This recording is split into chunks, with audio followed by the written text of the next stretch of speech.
ऊंची जातियों के जो बच्चे हैं वो जहां बैठकर शिक्षा ग्रहण करेंगे, जो तथाकथित हमें जो नीची जाति के लोग कहा जाता है उनके बराबर हम बैठ के भोजन करेंगे, साथ बैठकर स्कूल में पानी पिएंगे और एक समान शिक्षा ग्रहण करेंगे। समाज में अपने बहुत ज्यादा कुरीतियां फैली हुई है, उन कुरीतियों को मिटाने के लिए बाबा साहब ने बहुत संघर्ष किया। हमें एक बहुत बड़ी मानसिकता के रूप में काला जो कलर होता है उन्हें हम बहुत अशुभ मानते हैं, लेकिन बाबा साहब ने उसके लिए भी कहा है कि जीवन का अगर उजाला अगर अपन को मिलता है तो वो काले कलर से मिलता है, वो होता है स्कूल का बोर्ड। वहां से अपन सब कुछ सीखते हैं, उसके बाद में ही हमें जीवन उजाला मिलता है। भारत का संविधान दुनिया का सबसे बड़ा संविधान है। ये दुनिया का सबसे बड़ा लिखित संविधान है। ये दुनिया का सबसे लचीला संविधान है।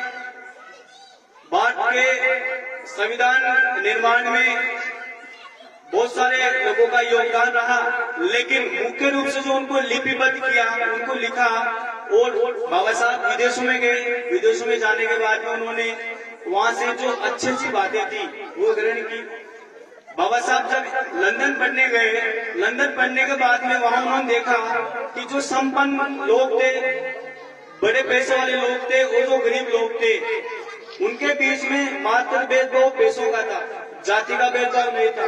कोई भी इंसान छोटा या बड़ा समझकर उनके साथ भोजन जैसा नहीं खाने वाला दुर्व्यवहार नहीं किया जाता था। तो बाबा साहब ने यहाँ भारत में आकर उसी पर काम किया और अपने लिए एक वरदान के रूप में संविधान का निर्माण किया।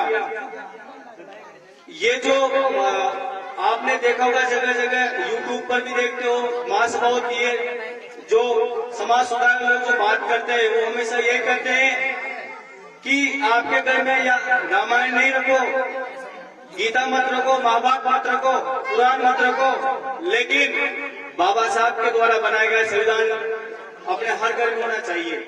वो क्यों होना चाहिए? क्योंकि अपन को जो अधिकार मिले हैं यहाँ जो एक जगह बैठने का, अगर अपन इस बात को देखें कि आज से 50 साल पहले क्या स्थिति थी, तब हमारे हालांकि मतलब जो सामान्यवादी व्यवस्था थी उसमें अब जैसे धीरे धीरे सुधार हो गया। बड़े बुजुर्गों के अनुभव से ये सुनने को आता है कि पहले महिलाओं को आभूषण नहीं पहनने दिया जाता था, महिलाओं को और अपने निजी समाज के लोगों को चप्पल हाथ में लेकर निकलना पड़ता था। हर कोई उनको जाति के रूप में ऊंच नीच जैसे शब्द बोला जाता।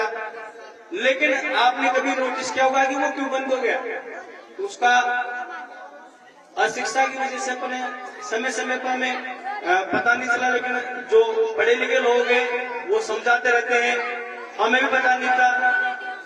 जो पढ़े लिखे लोग हैं उन्होंने जाके देखा, पढ़ा, तब पता चला कि ये जो छुआछूत की समस्या थी, ये जो हाथों में जहाँ निकलने लगे चप्पल हाथ में लेकर निकलते थे, उन सबसे आजादी हमें मिली है तो संविधान से मिली है। इससे पहले कोई आजादी नहीं थी।